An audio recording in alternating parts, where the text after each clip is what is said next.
You white devils, y'all don't want black people to have shit. He says, I reached out to ODB and he wanted $15,000 to rap on the record.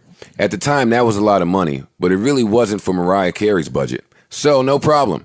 He finally showed up 3 hours late, and when he got there, it was about 10:30 at night. He had been drinking and was on the phone when he walked in, irate, screaming at some girl how he's gonna come kill her, and then whispering, I love you. Then screaming again. This went on for an hour. Yo, pardon me, I need some Moet and some Newports before we get into this record. I said, it's 12:30 at night, bro. I don't know where we're going to get Moet from.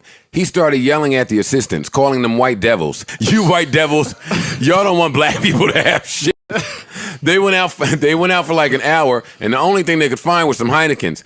He was so disgusted, he threw a bottle on the floor. At this point, Mariah had been calling every hour and an hour, wanting to hear something over the phone. Tommy was pissed because Mariah was keeping him up, so he finally got on the phone with ODB, and after that, finally we started to record. He said one line, me and Mariah go back like babies and pacifiers, then paused, said, yo, I need to take a break, and then went to sleep for 45 minutes.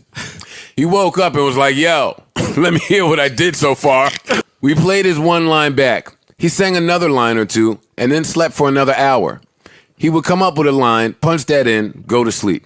He went to sleep 3 different times in the middle of trying to get that one verse done. Told the engineer, y'all better have y'all shit together and record it right, because I'm not doing it twice. Sleeping in the studio when Tommy and Mariah called me, and they said they loved the record. But Tommy had a bright idea. Let's get ODB back in the studio, and instead of just New York in the house, do a line for all the cities.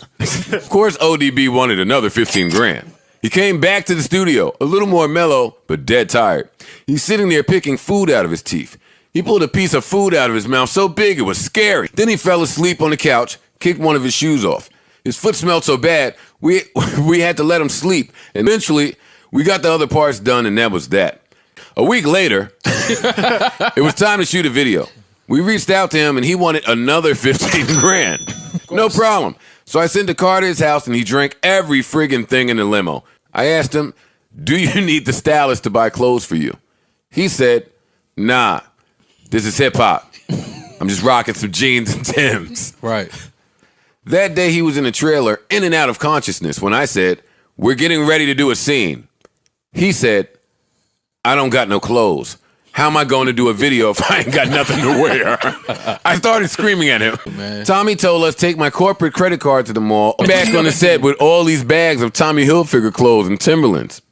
It was finally time for him to do the scene, and I promise you, he put on a pair of jeans and Timbs and said, I'm not going to wear